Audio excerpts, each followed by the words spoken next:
O tema da minha pregação hoje é o sofrimento cristão. Mateus capítulo 7, versículo 24. Diz assim a Escritura, acompanhem comigo, por favor. Todo aquele, pois, que ouve essas minhas palavras e as pratica, será comparado a um homem prudente que edificou a sua casa sobre a rocha. E caiu a chuva, e transbordaram os rios, e sopraram os ventos, e deram com ímpeto contra aquela casa, e não caiu, porque fora edificada sobre a rocha. Todo aquele que ouve essas minhas palavras e não as pratica, será comparado a um homem insensato, ou sem juízo, que edificou a sua casa sobre a areia. E caiu a chuva, transbordaram os rios, sopraram os ventos, e deram com ímpeto contra aquela casa, e ela desabou, sendo grande a sua ruína. Até aí tá bom, meus irmãos? Há um tempo atrás, eu conversava com uma irmã, na verdade ela veio falar comigo. O tema da minha pregação hoje é o sofrimento cristão. Então essa irmã veio conversar comigo depois de um tempo já na nossa igreja, passando por sérios problemas dentro da família dela, coisas que impactam até a gente, porque quando começa a acontecer problema com filho, com parente próximo, é terrível. E então ela, no meio daquele vendaval, no meio daquela tribulação, ela chegou para mim em lágrimas e disse o seguinte: pastor, eu queria agradecer ao Senhor pela palavra, pelo alimento que constantemente é pregado em nossa igreja. Foi interessante que nos momentos de maior dificuldade que ela teve, perdeu um neto, ela não lembrou do dia que o pastor fez uma visitinha para tomar um café na casa dela.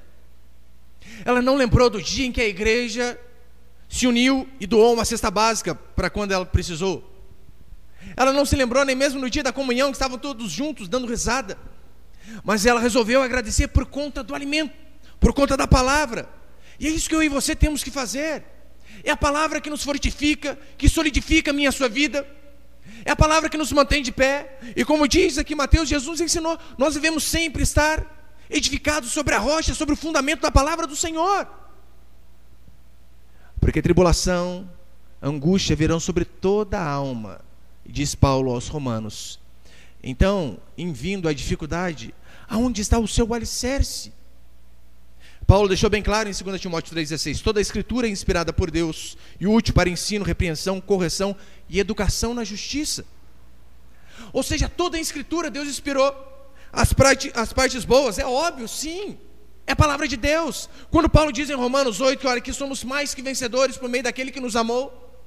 Quando o Salmo 91 diz que, olha, ainda que caia 1.000 ao teu lado, 10.000 à tua direita, nós não seremos atingidos. Que aquele que habita no esconderijo do Altíssimo e descansa à sombra do Onipotente, diz: o Senhor é o meu refúgio e meu baluarte. É óbvio que isso é a palavra do Senhor. O Salmo 23 que diz: o Senhor é o meu pastor e nada me faltará. Mas o mesmo salmo que começa dizendo que o Senhor é o meu pastor e nada vai me faltar, é o mesmo salmo que no versículo 4 diz: ainda que eu ande pelo vale da sombra e da morte, não temerei mal nenhum, porque tu estás comigo. A mesma Bíblia diz em João 16 que no mundo teremos aflições, e em Eclesiastes 11 diz que há dias de trevas, e são muitos, não são poucos, são muitos dias difíceis que eu e você iremos passar durante a nossa caminhada, durante a nossa jornada aqui nesse mundo. Infelizmente, pseudos pregadores, falsos homens de Deus, dizem que o simples fato de você frequentar uma igreja, que o simples fato de você começar a buscar a Deus, a frequentar um lugar de culto, que nenhum problema vai acontecer com você, que mal nenhum vai chegar à sua tenda. O interessante é que Jesus, sendo Deus, foi aperfeiçoado por meio das coisas que sofreu. Ora, se Jesus foi aperfeiçoado por meio do sofrimento, eu não sei por que cargas d'água, mas o sofrimento é algo que Deus usa para moldar a minha e a sua vida também. Paulo, um grande apóstolo, o maior missionário que essa igreja já viu, em determinados momentos da sua vida, teve fome, sede, e não tinha nem o que vestir. Você consegue imaginar? Um apóstolo, um missionário, escreveu 2/3 do Novo Testamento, fome, sede, nudez. A chuva, o vento, a intensidade, você reparou? Foram iguais sobre as duas casas. Não diz que na casa que estava edificada sobre a rocha, veio apenas um ventinho leve, uma garoa, enquanto veio tempestade sobre a casa que estava edificada sobre a areia. Não, a tempestade foi exatamente igual. Talvez você ouviu aquela historinha, né? E viveram felizes para sempre. Ou tem até um filme muito bom, por sinal, chamado A Vida é Bela. Fantástico filme. Mas é apenas filme. Nós sabemos que na maioria das vezes a vida não é bela. Sabemos que em muitas circunstâncias teremos aflições e dificuldades. Essa história aí de felizes para sempre, meu irmão, não vai se concretizar aqui nesse mundo podre que nós vivemos, apenas no outro mundo, apenas na glória. Agora aqui, infelizmente, não vai acontecer. O apóstolo João, historiadores dizem que ele foi o único que de fato morreu uma morte tranquila. O problema é que eles citam apenas isso: olha, João morreu bem. Se esquecem que ele foi prisioneiro na ilha de Patmos. Alguns historiadores chegam a dizer que ele foi jogado dentro de um caldeirão fervente e Deus de forma milagrosa o livrou. Mas eles pegam apenas essa parte: ó, João morreu tranquilo. E os outros apóstolos? Você já parou para ver a história deles? Tiago, decapitado. Pedro, crucificado de cabeça para baixo. Vários outros homens e mulheres de Deus cerrados ao meio. Davi, sim, foi uma exceção, morreu bem. Nós vamos orar, é claro, para que nós possamos terminar os nossos dias aqui nesse mundo bem. Se possível, com dinheiro no bolso, saúde para dar e vender e ditosa velhice. Mas Davi não é regra. Davi, para ser verdade, é exceção. A maioria dos homens e mulheres de Deus que foram fiéis a Deus tiveram mortes cruéis. Tem um livro de John Fox chamado Os Mártires. Ele conta a história desde Estevão até a época recente que nós vivemos, de homens e mulheres comuns como nós, por conta da sua fé, foram torturados e mortos das formas mais absurdas possíveis. Ele não cita apenas os apóstolos, não cita apenas Estevão apedrejado, mas ele começa a citar mães comuns, como as irmãs aqui, que por conta de uma fé inabalável em Cristo Jesus, chegavam aqueles soldados romanos truculentos e diziam: nega Jesus. Elas diziam: não nego. Então nós vemos os objetos de tortura mais horríveis que a humanidade talvez conseguiu produzir. Nesse livro, ele fala, eu esqueci o nome desse instrumento de tortura, só sei que é como se fosse uma garra. Eles então pegavam a mulher, colocavam essa garra no seio dela, apertavam até encostar as garras uma na outra e puxava o primeiro seio. Vai negar Jesus? Não, faziam isso no segundo. A tortura ia só piorando. Você que é mulher, você sabe, qualquer batidinha que dá machuca. E essas pessoas que sofreram dessa forma. Portanto, essa historinha de viveram felizes para sempre, infelizmente, nesse mundo aqui não vai se cumprir. Crente às vezes passa momentos difíceis, sim. Crente fica doente, crente fica enfermo, crente morre. Ou você conhece algum crente que nunca morreu, tirando Enoque e Elias? Não há. Crentes também passam dificuldades.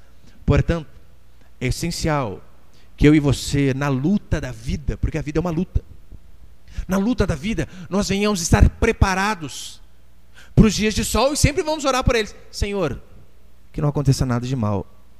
Todavia também devemos estar preparados para dias de chuva, para dias de negridão, para dias de tempestade, para que quando elas vierem, não nos pegar de surpresa.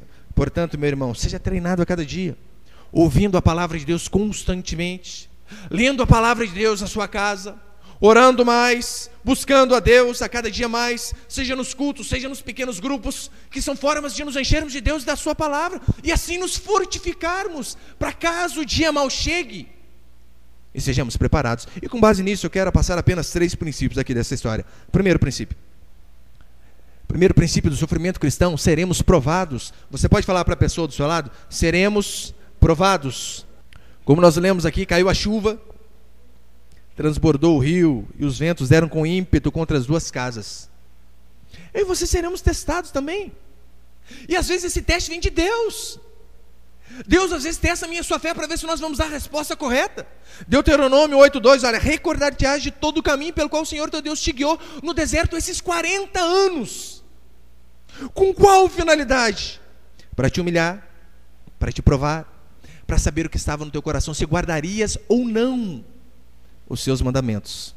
Consegue perceber? O próprio Deus guia o seu povo durante 40 anos no deserto para saber o que passava no coração deles.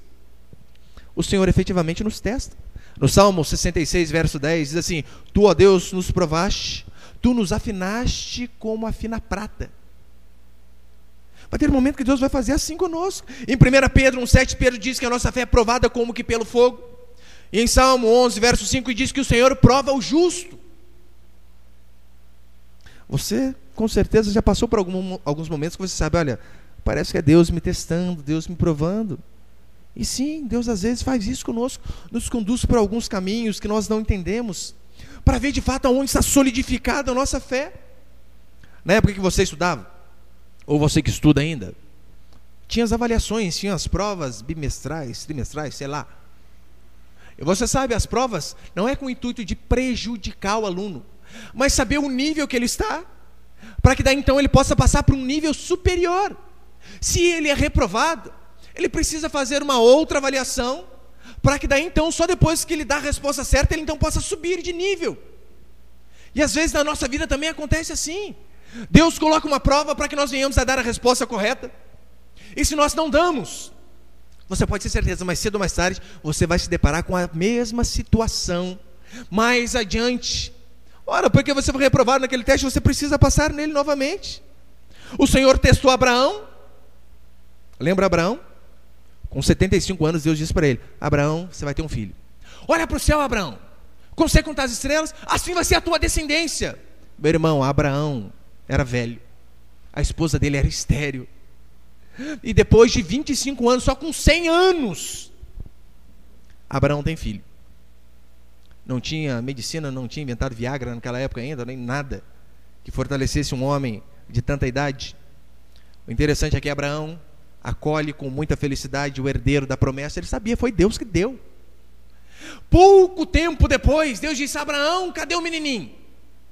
Pega ele, sobe um monte e oferece sacrifício para mim. Sim, Senhor, vou pegar aqui o cordeiro. Não, o cordeiro é o menino. Leva ele, queima ele, mata ele. Imagina a cabeça de Abraão. Mas calma aí. Cadê a minha descendência? Eu só tenho ele. Agora Deus pede churrasquinho de Isaac. Era literalmente o que Deus estava pedindo. É óbvio, Deus não queria ter prazer em ver aquele menininho tostando e a fumacinha subindo para o céu. Deus estava apenas testando a fé daquele homem. É por isso que Abraão é conhecido como o pai da fé. Porque em Hebreus nós vemos a resposta. O autor de Hebreus diz: sabe o que Abraão é o pai da fé? Porque ele cria que Deus era poderoso para ressuscitar o seu filho dentre os mortos. Abraão tinha tanta fé que ele sabia: olha, ainda que meu filho morra agora, Deus prometeu que minha descendência ia ser grande, eu só tenho ele, Deus vai ressuscitar ele. Vai dar um jeito, mas o menino vai estar vivo outra vez. Você acha que Deus verdadeiramente tinha prazer na desgraça de Jó? Lembra o que aconteceu com Jó? O homem mais rico do Oriente, em apenas um dia, perdeu toda a sua fortuna, perdeu os 10 filhos, perdeu saúde, só não perdeu a mulher, que era uma praga. Perdeu tudo. Você acha que Deus, ele queria, ai, que bom ver a desgraça de Jó? Ou Deus estava testando o seu servo? Lembra que o diabo disse: Senhor, o Jó tem tudo. Desse jeito é fácil servir o Senhor. Toca, porém, nas riquezas, toca nos filhos, toca na saúde. E Deus deixou. Porque o diabo disse para ele: você vai ver se esse servo do Senhor não vai blasfemar na tua cara.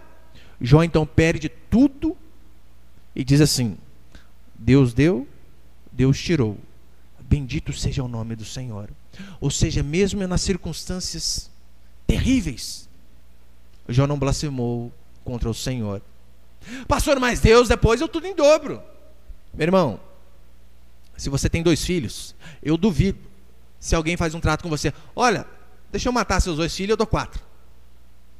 Eu não troco meus 3 por 6 de jeito nenhum. Mas Jó deu a resposta certa mesmo nas circunstâncias terríveis, de perda de toda a sua família. Muitos dizem que amam a Deus, mas quando a fé é testada são reprovados. Ora, servir a Deus, meu irmão, quando está tudo bem, é fácil. Servir a Deus quando tem dinheiro, quando tem saúde, quando o emprego é ótimo, quando a família é uma bênção. Mas servir a Deus quando o dinheiro vai embora, servir a Deus quando a família parece que se desfaz do dia para a noite, servir a Deus quando a enfermidade entra e pela porta que entra a enfermidade sai o cônjuge, sai os filhos. Quantos conseguem dar a resposta correta diante de uma circunstância dessa? Quantos conseguem permanecer fiéis ao Senhor mesmo quando a circunstância é contrária? Olha o exemplo de Paulo. Em 2 Coríntios, Paulo diz assim, 2 Coríntios 1:8: porque não queremos, irmãos, que ignoreis a natureza da tribulação que nos sobreveio na Ásia, porquanto foi acima das nossas forças, a ponto de desesperarmos até da própria vida. Contudo, já em nós mesmos tivemos a sentença de morte, para que não confiemos em nós, e sim no Deus que ressuscita mortos. Paulo chegou um momento tão difícil da vida dele, tempestade tão grande, que ele disse assim: acabou, não tem mais o que nós possamos fazer, é só esperar a morte. O interessante é que mesmo numa circunstância dessa, o apóstolo consegue ter fé. Eu e você também algumas vezes seremos levados a circunstâncias extremas para ver de fato onde depositamos a nossa esperança e aonde está a nossa fé. Diante da enfermidade, a sua fé está não? Está no médico? Meu Deus do céu, não estou dizendo que não vamos utilizar, é óbvio que vamos. Mas a sua fé é apenas no médico? Diante do desemprego, a sua fé é baseada no currículo que você tem, na sua inteligência? Na sua conta poupança? Ou no Deus que tudo provê? Ou no Deus que cuida da sua casa? A sua fé está baseada em quem? No nome que você carrega da sua família? Ou no Deus a quem você serve? Meu irmão, não ame a Deus apenas nos dias de sol. Até os tolos conseguem fazer isso. Agora, a chuva, o rio e o vento falam de provas que eu e você, como cristãos, às vezes passamos, e provas que é óbvio, não são boas de se passar. O cristão fica enfermo. Cristão passa por desapontamento. Ou você nunca ficou decepcionado com ninguém? Ninguém nunca te desapontou? Eu sei que hoje em dia a teologia da prosperidade, que não é questão apenas de dinheiro, mas interfere até na saúde, diz o seguinte: olha, se você é crente de verdade, você não fica doente. É mesmo? Pergunta para Paulo. Paulo foi arrebatado ao terceiro céu. Depois, por conta disso, Deus colocou um espinho na carne dele. E a maioria dos teólogos, dos estudiosos, dizem que era uma enfermidade. E Paulo orou constantemente: Senhor, me livra, me livra, me livra. Deus não livrou, ainda disse para ele: a minha graça te basta, rapaz. Então Paulo conviveu com aquilo. Não bastasse, Timóteo também. Timóteo era pastor, o pastor mais novo. Paulo era pastor do pastor Timóteo. Timóteo vivia constantemente enfermo, a ponto de Paulo dizer o seguinte: Timóteo, toma um pouquinho de vinho por conta das suas frequentes enfermidades, algo que provavelmente se assimile a uma gastrite. Você consegue imaginar um pastor constantemente enfermo? Hoje em dia, se você falar: meu pastor vive doente, o que eles vão falar? Pecado, hein? Abre o olho com esse pastor aí. Nunca vi esse pastor que vive doente? Timóteo vivia. Cristão também passa por enfermidade, desapontamento. Cristão passa por perda. Lembra o exemplo de Lázaro? Jesus demorou 2 dias para atender o pedido das suas irmãs, e depois ele chega lá, o rapaz já tinha morrido havia 4 dias. O interessante é que a Bíblia diz que Jesus amava Lázaro, e mesmo assim demora quase uma semana a ponto do homem morrer, para depois chegar lá. Marta e Maria buscaram o Senhor mesmo com o irmão morto.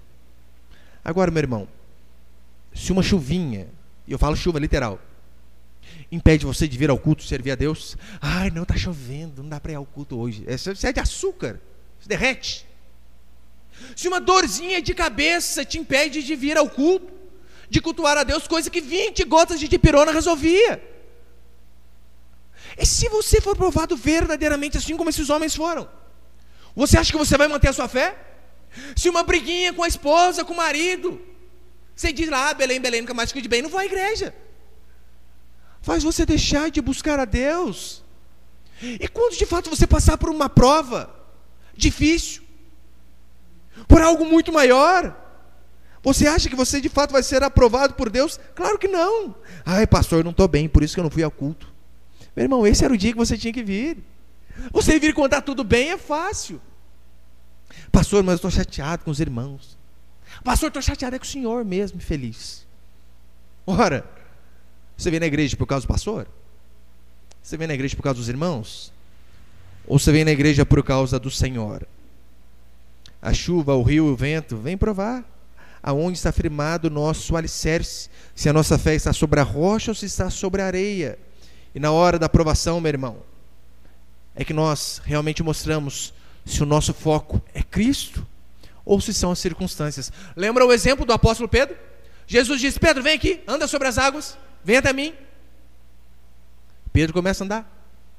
Enquanto Pedro está focando em Jesus, olhando reto para o autor e consumador da sua fé, ele anda sobre as águas. Mas então ele começa a reparar nos ventos, nas ondas, e tira o foco, para de olhar para Cristo, e por conta disso começa a afundar.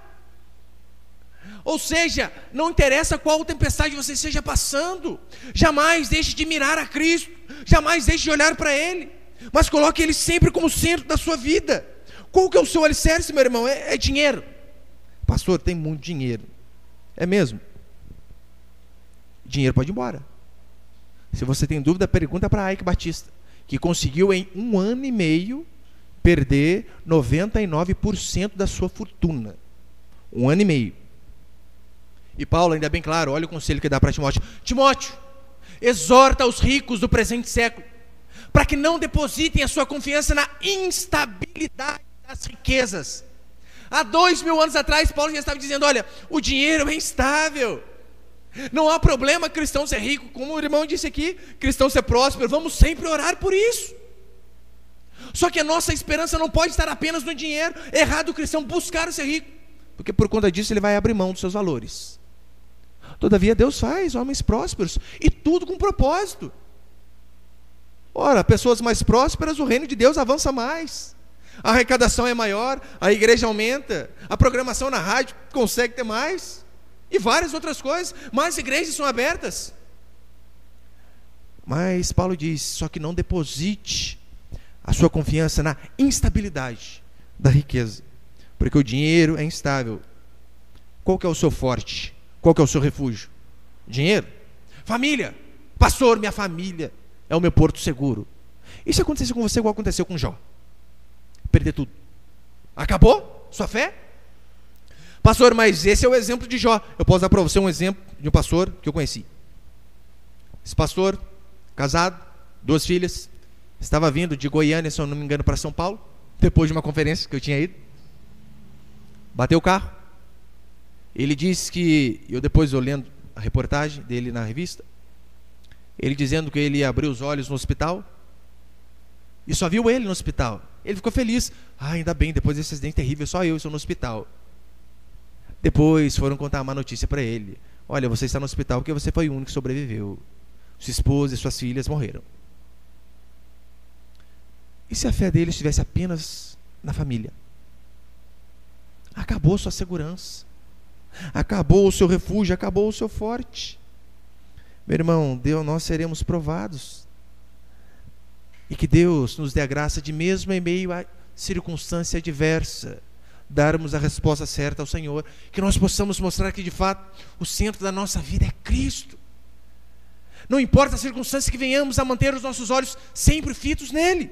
Segundo princípio dessa história, cristão também sofre. Pastor, só está falando coisa ruim, hein? Misericórdia. É fato. Todo aquele que de fato segue a Jesus Cristo vai enfrentar aflições. Jesus já nos avisou isso há muito tempo. No Salmo 34, verso 19, diz assim: muitas são as aflições do justo. Não são poucas, são muitas. Paulo revela que ele teve muita tribulação, angústia no coração, e tudo isso com muitas lágrimas. Paulo passou um bocado. Em Hebreus capítulo 11, um capítulo maravilhoso que fala sobre os heróis da fé, diz que homens de fato de Deus foram desamparados, afligidos e maltratados. Hoje em dia não cola, né? Hoje em dia a pessoa vem ao culto, não teve tempo do pastor da paz do Senhor despedir, já não vai mais na igreja. Ele não vem mais, o pastor não falou comigo. O irmão lá não me viu na rua, só me vê na igreja. Que coisinha, fica bravinho.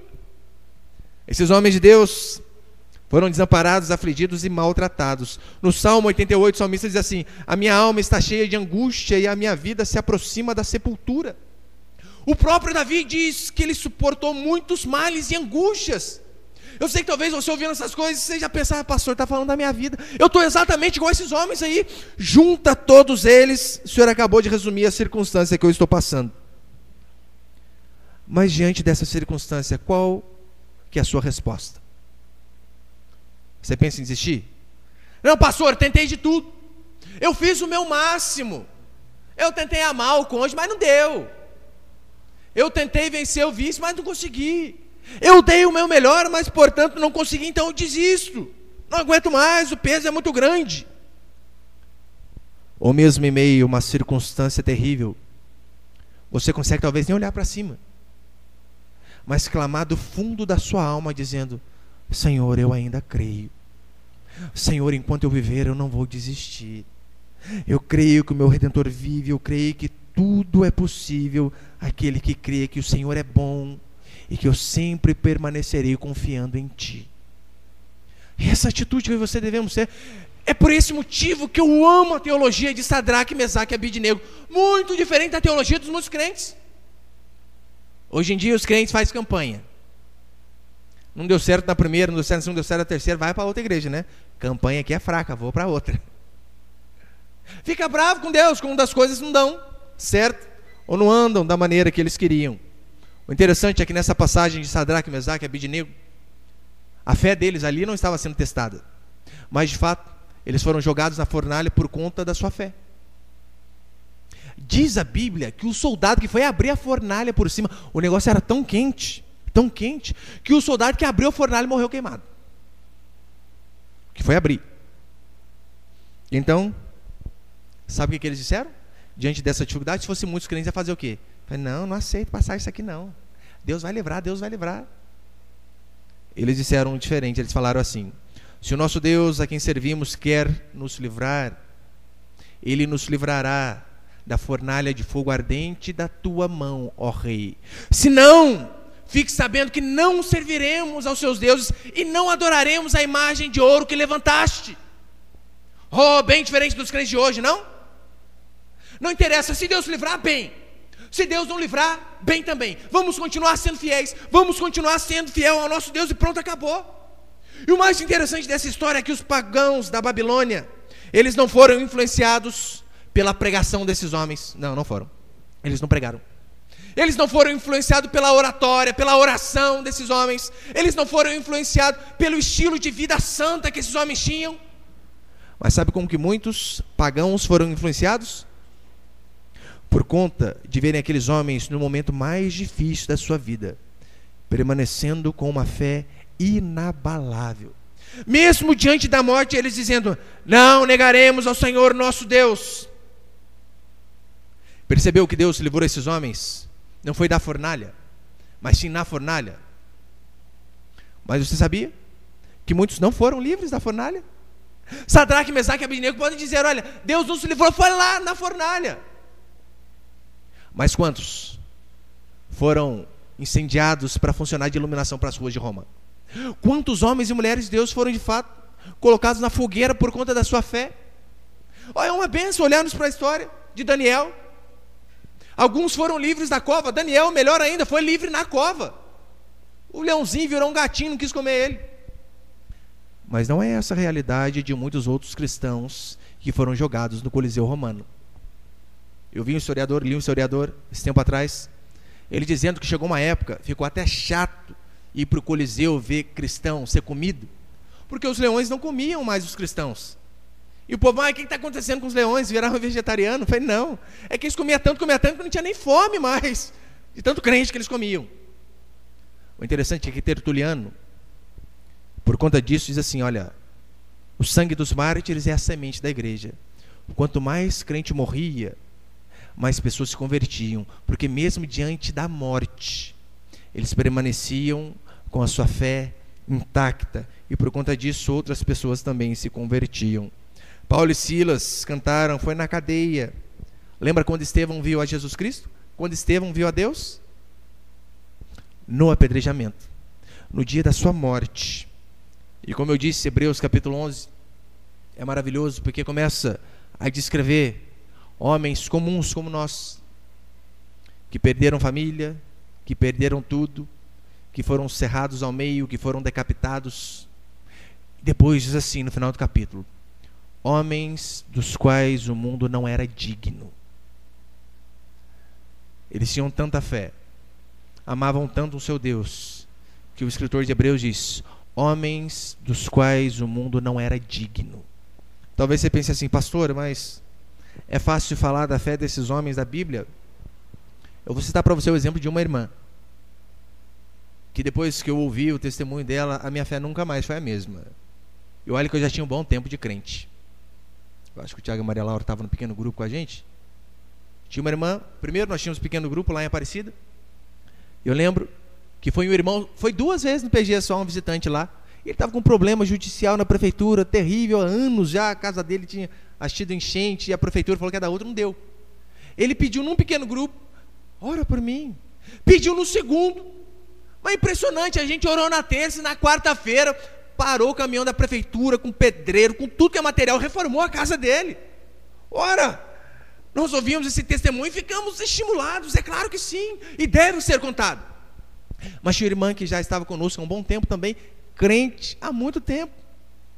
E a irmã dela, nova por sinal também, estava com câncer no hospital.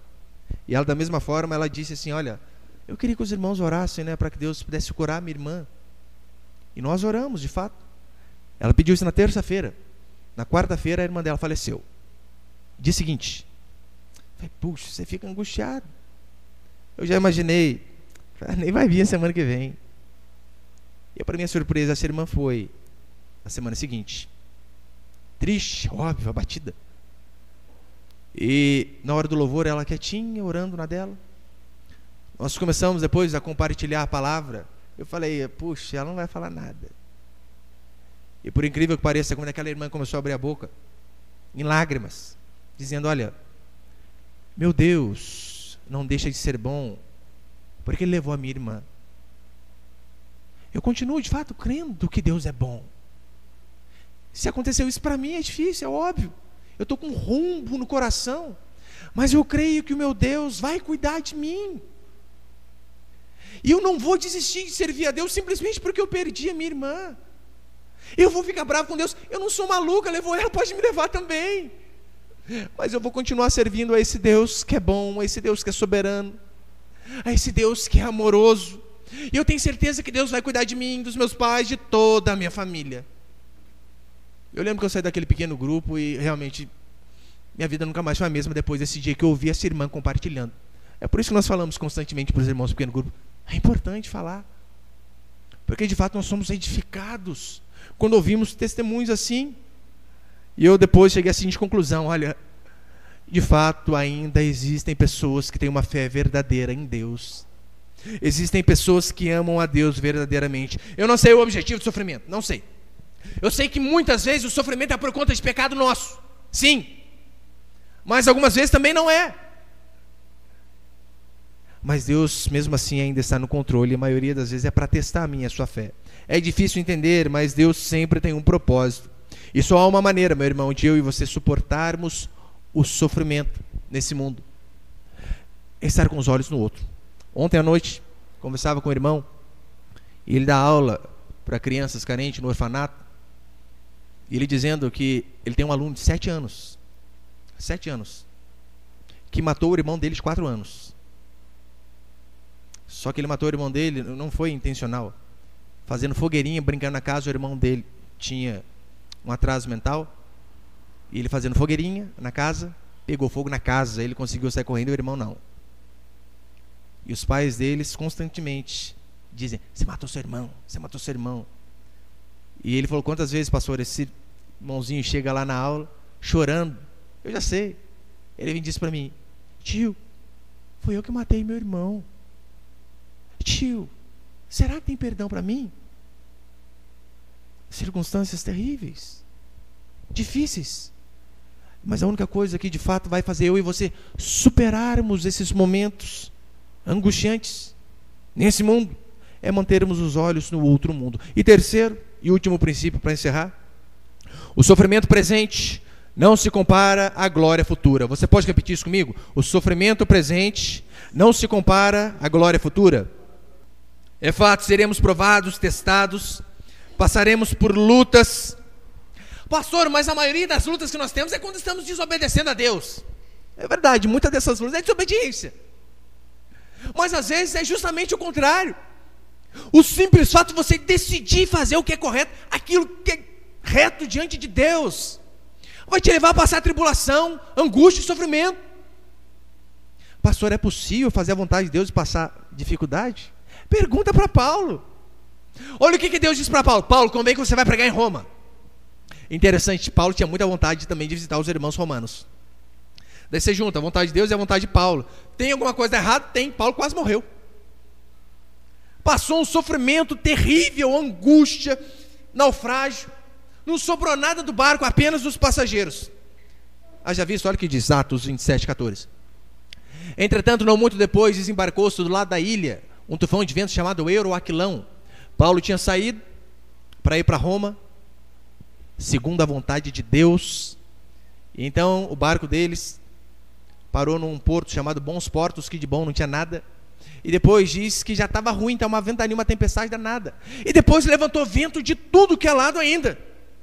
Ventos de várias direções. Ou seja, aquilo que estava ruim piorou. Talvez já aconteceu isso com você. Talvez, quantas irmãs eu já ouvi dizendo: pastor, minha vida não estava muito boa não. Daí fui para a igreja. E aí, irmã, o que aconteceu? Melhorou? Piorou, pastor. Eu pensei que o negócio ia melhorar, daí que fedeu mesmo. O marido até que era tranquilo, mas virou o demônio dentro de casa depois que eu comecei a ir à igreja. Os pais começaram até a bater. O irmão uma vez dizendo que começou a ir à igreja, os pais proibiam. Uma irmã apanhava constantemente de fio de ferro só por conta de ir à igreja. E ela morava no sobrado, contando pra gente, a mãe dela trancava ela no sobrado para não poder descer. Eu não sei onde que ela aprendeu essas táticas doidas da vida. Já ouviu falar em Teresa? Lençol, janela, amarra, desce, vai para a igreja. E ela fazia isso, voltava e surra de novo. Vai, calma aí, a irmã está buscando a Deus, tome chapuletada. Às vezes acontece mais ou menos por aí. A gente pensa que as coisas vão melhorar e parece que dá uma piorada, né? Tem um irmão também, ele conheceu a corte dele na igreja, começou a se relacionar com a irmã, um relacionamento maravilhoso, como nós pregamos aqui, né? Sem beijo. Ele deu o primeiro beijo na esposa dele no dia que o pastor falou: marido e mulher, oh, aleluia, hein? O interessante é que ele se dispôs a fazer tudo certinho. Não é que ele ficou desempregado 2 semanas antes de casar? Terrível. E ficou bastante tempo desempregado ainda. Pastor, mas calma aí, ele está procurando ser fiel, fazer o que é certo e perde o emprego. Ora, pode acontecer. Paulo está fazendo aquilo que é a vontade de Deus, passou dificuldade. E é nessas horas que o diabo vai lançar dúvidas sobre a minha mente, sobre a sua mente, dizendo: crente, eu duvido se é crente, rapaz. Como que pode crente desempregado? Crente doente? Não sei se é muito crente não, hein? Talvez o diabo já lançou essa seta na sua cabeça, né? Pastor, não sei se é de Deus não, hein? Olha o tamanho da igrejinha aí, rapaz. Se fosse de Deus mesmo, tava com um monte de gente. Às vezes o diabo lança essas setas na nossa mente. Você sabia que a maior tentação de Jesus, quando o diabo tentou, na tentação do deserto, não foi em relação à fome? De fato, 40 dias sem comer, ele teve fome. Só que não foi esse o problema dele. Olha o que o diabo disse: se és filho de Deus, transforma a pedra em pão. Levou ele no pináculo do templo. Se és filho de Deus, salta daqui, porque está escrito. Ainda citou a Bíblia marvadinho ainda, hein? Porque está escrito: aos teus anjos ordenará a teu respeito para que te guardem. Mas olha o que o diabo dizia: se és filho de Deus. Essa era a maior crise de Jesus, crise de filiação. Foi nisso que o diabo tentou, e é isso que vai tentar a mim e a você também. Calma aí, você é crente, mas as coisas na sua vida parecem que não avançam. Você é crente, mas as coisas para você parece que nunca dá certo. Provação, tribulação, meu irmão, vem sobre todos. Pastor, mas você não sabe o que eu passo. Você não sabe o que Paulo passa, irmão. Você não sabe o que Paulo passou. Eu acho que se juntar as maiores tribulações que nós passamos aqui, e de fato todos nós juntos, eu acho que não chega a 1/4, 1/10 talvez do que Paulo passou. Paulo, ele está falando aos coríntios, ele começa então a dar o seu currículo de sofrimento, ao ponto que alguns teólogos dizem que quando Paulo dizia assim: olha, trago no meu corpo as marcas de Cristo, como ele diz, dependendo do lugar que Paulo chegava para pregar, ele só fazia assim, só arrancava a camisa. O corpo dele era todo deformado por conta de tanto que ele apanhou por causa do evangelho. E Paulo diz o currículo dele, 2 Coríntios 11, 23. Paulo diz assim: são ministros de Cristo, comparando com os falsos apóstolos. São ministros de Cristo, falo como fora de mim. Eu ainda mais. Em trabalhos, muito mais em prisões. Paulo não foi preso só uma vez, não, várias. Muito mais em prisões, em açoites sem medida, em perigos de morte, muitas vezes. 5 vezes recebi dos judeus uma quarentena de açoite, menos um. Já achou aquele filme, Paixão de Cristo? Onde aparece Jesus Cristo tomando aquela quarentena de açoite? Doído, né? Paulo tomou 5 daquela. Você tem uma ideia como que era o homem. 5 vezes recebi dos judeus uma quarentena de açoite menos 1. Fui 3 vezes fustigado com varas. 1 vez apedrejado. Alguns teólogos chegam a dizer que quando Paulo foi apedrejado, e você sabe, os judeus, os fariseus apedrejavam até a morte o herege. Alguns dizem que de fato Paulo morreu. E de forma milagrosa Deus o ressuscitou, assim como fez com outras pessoas. Mas ainda que Paulo não tenha morrido, meu irmão, para pessoas com raiva parar de apedrejar o rapaz, e não eram essas pedrinhas que você taca no xilingue não, bolinha de gude, não, era paralelepípedo da cabeça. Então eles olharam lá, rapaz, já era esse homem, acabou, e pararam de apedrejar. Paulo diz: 5 vezes recebi dos judeus uma quarentena de açoite menos 1. Fui 3 vezes fustigado com varas. 1 vez apedrejado. Em naufrágio 3 vezes.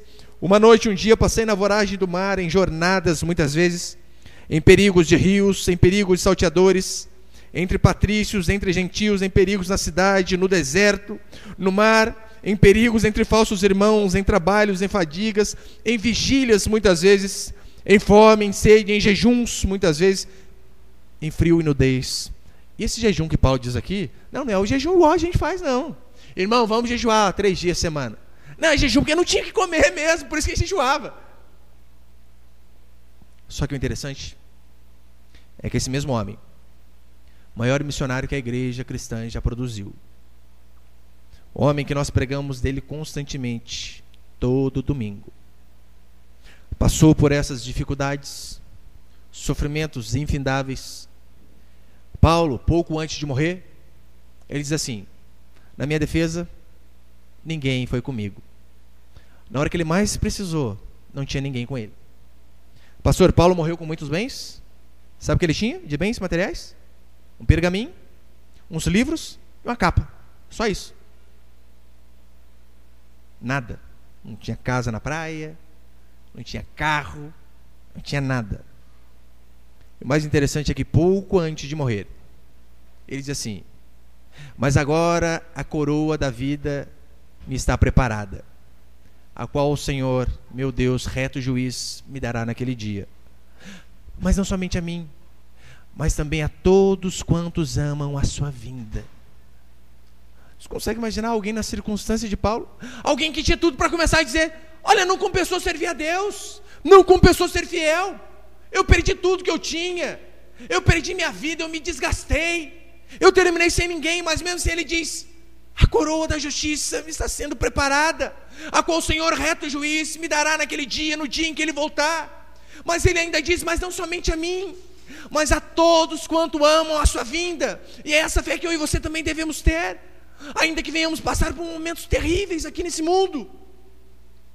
Também podemos dizer como Paulo: a nossa coroa da justiça está sendo preparada para nós, a qual nós receberemos das mãos do nosso próprio Deus, do autor e consumador da nossa fé. Sabe por que Paulo conseguiu suportar essas provas intermináveis, esses sofrimentos terríveis? Porque quando ele foi arrebatado ao terceiro céu, ele diz que ele viu coisas inefáveis, coisas que a língua humana não conseguia reproduzir de tão belas que eram. E comparado ao que ele viu e a tudo que ele passou aqui, ele diz: tudo isso aqui é lixo, comparado com o que Deus tem preparado para aqueles que o amam. Agostinho, um escritor fantástico, escreveu coisas maravilhosas. Historiadores dizem que um pouco antes da sua morte, ele deu uma tombada, as pessoas pensaram: morreu. Voltou de novo e depois morreu de vez. Só que nesse pedacinho que ele voltou, talvez ele teve um lampejo do que é a glória divina. E ele disse assim: tudo que eu escrevi a respeito de Deus e Jesus Cristo é palha comparado com o que Deus verdadeiramente é. E essa certeza que eu e você devemos que ter. Sabe por que eu detesto a teologia da prosperidade? Que infelizmente é uma praga em nosso país. Não no nosso país, no mundo todo. Sabe por que de fato eu detesto essa teologia? É porque eles prometem tão pouco.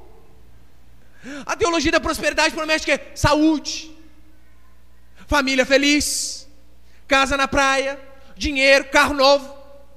Isso tudo é lixo comparado com o que Deus tem preparado para nós. Isso não é nada comparado com a nossa verdadeira herança. É por isso que Paulo diz em Romanos 8:18: se com ele sofremos, também com ele seremos glorificados, porque para mim tem por certo que o sofrimento do tempo presente não pode ser comparado com a glória a ser revelada em nós. Ou seja, o sofrimento que nós passamos aqui não pode se comparar ao que Deus tem preparado para nós. A luz, meu irmão, da glória que nos espera. O que é solidão? O que é falta de dinheiro? O que é enfermidade? O que é morte? O que é necessidade? Comparado com aquilo que Deus verdadeiramente tem preparado para nós. Agora fica fácil de entender, porque Paulo conseguiu suportar o sofrimento e o martírio solitário. E para encerrar, 2 Timóteo 1,12, ele diz assim: e por isso estou sofrendo essas coisas, todavia não me envergonho, porque eu sei em quem tenho crido. Depois de tanto sofrimento, Paulo diz: eu sei em quem tenho crido, estou certo de que Ele é poderoso para guardar o meu depósito até aquele dia. Paulo tinha certeza, aquele que começou a boa obra em mim, ele vai terminar. Paulo tinha certeza que Deus era com ele.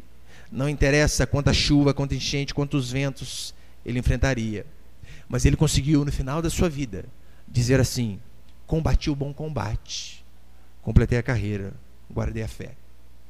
E que assim eu e você também, meus irmãos, possamos chegar no fim da vida. Se vamos chegar inteiro, não sei. Se o nosso corpo vai chegar intacto, não sei. Paulo não chegou. João Batista não chegou. Chegaram sem cabeça. Outros chegaram decapitados. Mas a fé deles chegou inteira. A fé deles permanecia intacta. A Bíblia não diz que filho de Deus não sofre, mas que pelo fato de ser filho de Deus, ele é o único capaz de suportar as piores adversidades que o mundo pode nos oferecer. É óbvio, vamos sempre orar: Senhor, nos livra da dificuldade. Todavia, se o vento vier sobre nós, se o rio vier sobre nós, se a chuva cair sobre nossas vidas, que nós possamos permanecer com uma fé inabalável. Portanto, meu irmão, encha-se da palavra a cada dia. É o que a Bíblia diz: e a fé vem pelo ouvir, e ouvir pela palavra. E é a palavra de Deus que fortalece a mim e a você. Agora você consegue entender porque aquela irmã que eu disse no começo, na época de maior dificuldade da vida dela até agora, disse: obrigado pela palavra, porque de fato é a palavra que sustenta a minha e a sua vida. E que nós possamos orar a cada dia, que o Senhor possa aumentar a nossa fé, para que independente da circunstância, nós possamos permanecer inabaláveis com a fé em nosso Senhor Jesus Cristo. Amém, meus irmãos?